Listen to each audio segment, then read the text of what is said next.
自分の距離をキープしながら打ち合ってる。食らってしまったドミンゴ。ドミンゴやっぱり一撃はある。どちらだったか。誰か。まただイスですドミンゴ。Bumayo ngayon ang Japanese boxer sa Pilipinas para harapin ang ating kababayang Pinoy. Isang desisyon na talaga namang ikinagulat ng marami. Ayon mismo sa Hapon ay pumayag daw siya na dito ganapin ang laban para kahit papaano ay magkaroon ng konting advantage ang ating pambato. Sinabi pa niya na kung sa Japan daw kasi ang naging venue ng bakbakan ay baka round 1 pa lang ay tulog na ang Pinoy. Kaya mas makatao raw kung sa Pilipinas na lang, para sa iba ay tila may halong respeto ang pahayag na ito. Pero para sa marami ay malinaw na ito'y isang uri ng mind games at pagpapakita ng sobra-sobrang kumpiyansa. Sa kabila nito ay determinado ang Japanese boxer na patunayan na kahit nasa teritoryo ng kalaban, kayang-kaya niyang mag-dominate sa laban at patahimikin ang mga Pinoy fans. Nice!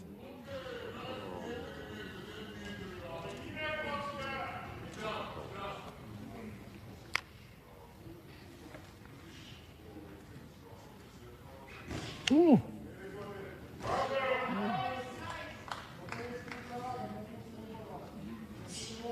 Saya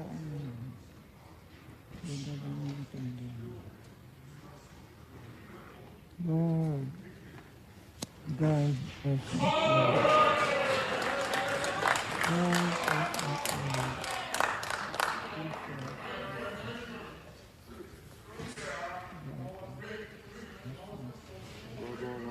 Nice, nice, nice. Hindi rin biro ang Hapon na ito dahil isa siya sa pinaka-inaasahang magiging mukha ng Japanese boxing sa mga susunod na taon. Marami ang nagsasabi na siya raw ang susunod sa yapak ng tinaguriang The Monster na sina Oya Inoue. Isang pangalan na kinatatakutan sa buong mundo ng boxing, kilala ang Japanese boxer sa kanyang bilis, lakas at matinding disiplina sa loob ng ring. Kaya naman habang maaga pa ay gusto na niyang subukin ang sarili laban sa mga pinakamahusay na mandirigma sa iba't ibang bansa. Para sa kanya, ang laban kontra sa Pinoy ay hindi lang basta laban kundi isang malaking hakbang para tuluyang maipakita na handa na siya sa mas malalaking entablado at mas mabibigat na world-class fights.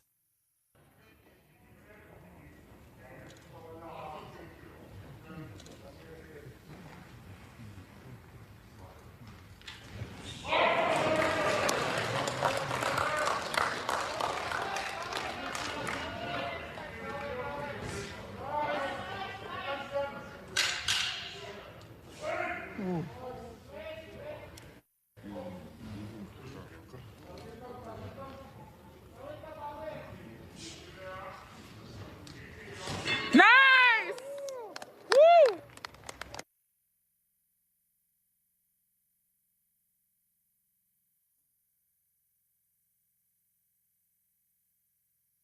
Sa sobrang taas ng kumpiyansa ng Hapon, sinabi niya na kahit mga Pinoy daw ang judges at Pinoy din ang referee ay ayos lang sa kanya. Wala raw siyang pakialam dahil sigurado daw siya na matatapos ang laban sa knockout. Ayon pa sa kanya, matutulog daw ng mahimbing ang Pinoy sa loob ng ring kaya hindi na raw aabot sa scorecards ang laban. Para sa kanya ay kahit anong mangyari ay panalo raw siya.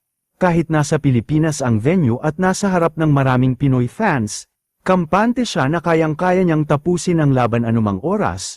Para sa marami ay malinaw na sobra ang tiwala niya sa sarili at ginagamit niya ang mga salitang ito para guluhin ang isip ng ating kababayan sa mismong laban na ito.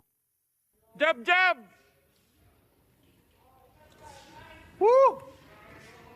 Nice, nice!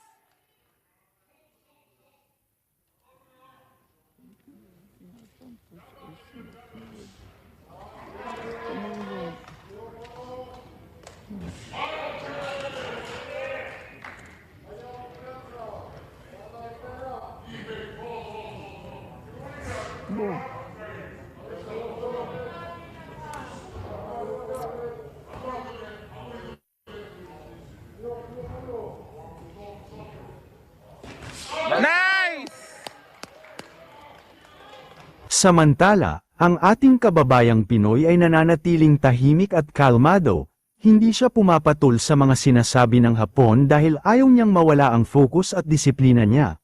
Para sa kanya ay ang sobrang salita ay walang maidudulot na maganda. Mas pinipili niyang mag-concentrate, mag-focus at ayusin ang kanyang game plan. Naniniwala siya na sa loob ng ring nagkakaalaman at doon lumalabas ang tunay na tapang. Ang gusto niyang mangyari sa laban na ito ay simple lang, ipakita ang kanyang kakayahan, ipaglaban ang bandera ng Pilipinas at patahimikin ang Hapon gamit ang kanyang mga suntok at performance, hindi gamit ang salita at trash talk.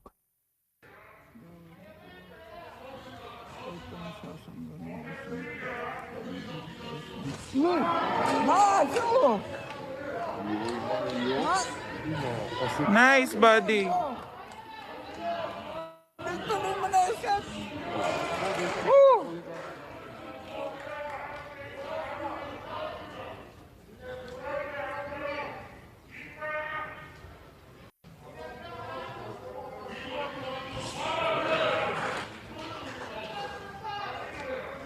Nice. Nice!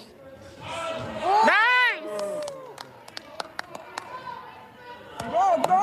Para sa ating kababayang Pinoy ay napakalaking bagay ng laban na ito. Kung mananalo siya ay hindi lang panalo ang maipapakita niya kundi pati ang kanyang tibay at galing sa boxing. Marami kasi ang nagduda sa kanya matapos ang huling laban niya kung saan siya ay natalo sa pamamagitan ng knockout. May mga nagsabi na tapos na daw ang career niya o kaya ay hindi na siya babalik sa dating lakas. Kaya naman ngayon ay gusto niyang ipakita na mali ang lahat ng nagduda sa kanya. Ito rin ang pagkakataon niya para maibalik ang tiwala ng mga fans. At patunayan na kahit may pagkatalo sa nakaraan ay kayang-kaya niyang bumangon at lumaban muli.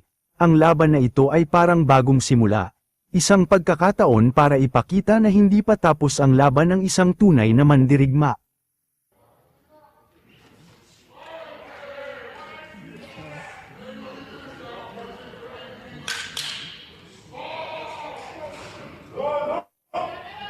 Jab, jab! Go, go!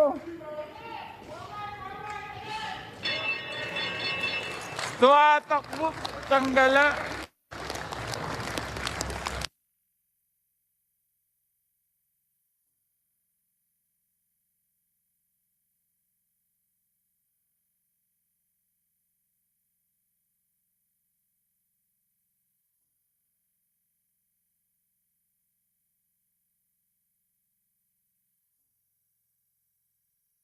Sa bahagi ng laban na ito, makikita na parehong maayos ang ginagawa ng dalawang boksingero, pareho silang may disiplina sa ring, parehong may plano at parehong handa sa bawat galaw ng isa't isa.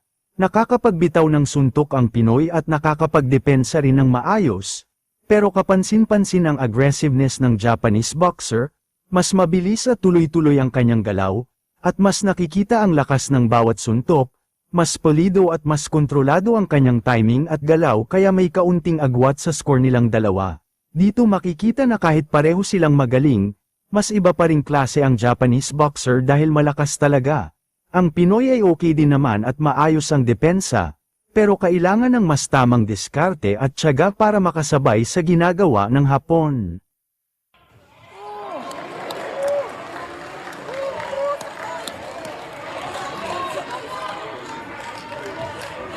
Bawi, net! Bawi!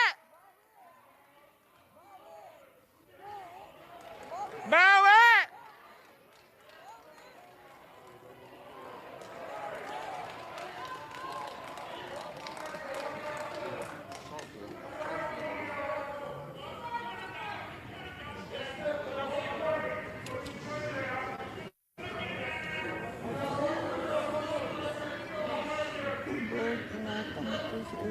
Tanggay mo daw kasi. Pala,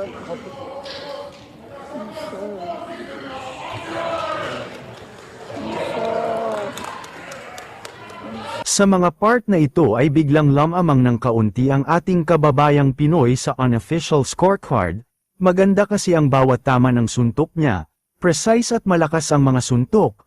Kasabay nito ang maayos din na depensa niya kaya nahihirapan ang Japanese boxer na makapasok ng mga suntok.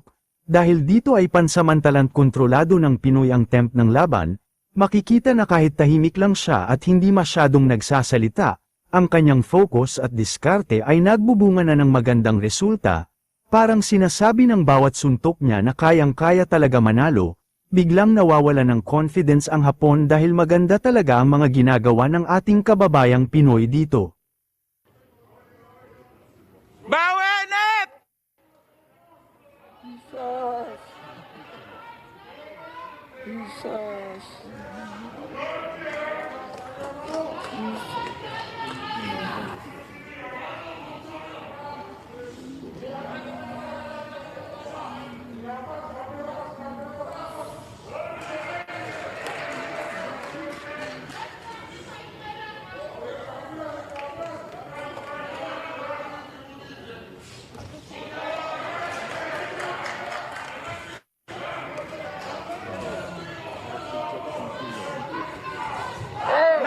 Pero may kakaibang nangyayari naman daw sa laban na ito ayon sa coach ng Pinoy.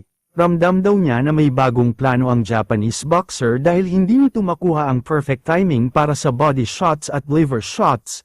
Nag-iiba raw ang diskarte niya at mas magiging focus na lang sa ulo. Ito ang parte na delikado para kay Kabayan dahil mahina raw ang kanyang panga at isang tama sa ulo ay maaaring makapagpahina sa kanya agad. Kaya kailangan ng Pinoy na maging alerto sa bawat galaw.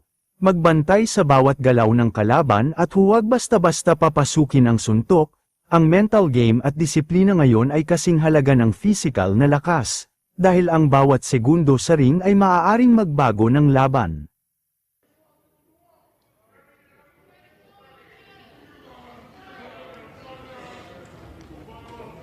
Nakapahinga na siya eh. Lord, gamitin mo ang lakas ng taas mo, Lord. Jesus, tangis ng Ano? Pastapin niyo, Lord, yung dugo. Oh.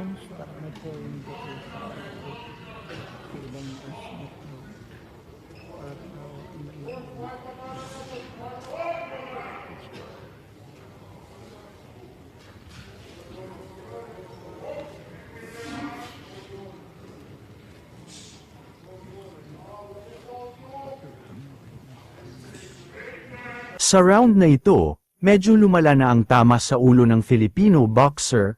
Tama nga ang sinabi ng coach ng Pinoy, na mukhang ang ulo na talaga ang target ng Hapon. Dahil dito ay nangangamba ang lahat na posibleng magkaroon ng knockdown ngayong round number 4, ramdam na rin na medyo nanghihina ang ating kababayang Pinoy sa ilang pagkakataon. Kaya kailangan niyang magdoble focus at disiplina. Ang bawat suntok ng Hapon ngayon ay may malaking epekto. At isang maling galaw lang ng Pinoy ay pwede nang ma-knockdown o knockout. Para sa mga nanunood ay sobrang tense ang bawat segundo, ramdam ang tensyon sa ring at bawat hininga ng crowd ay kasabay ng galaw ng mga boksingero.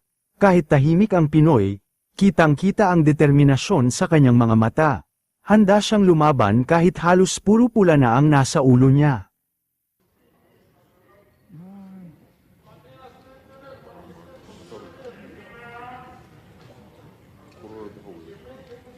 Ay, shit!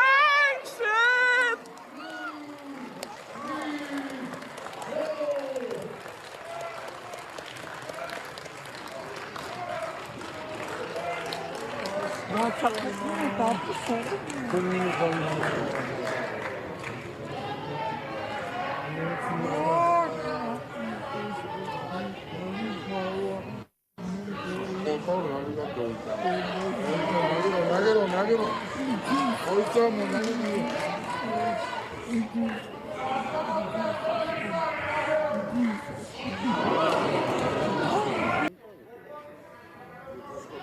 Net, bawi! 自分の距離をキープしながら打ち合ってる。食らってしまった富岡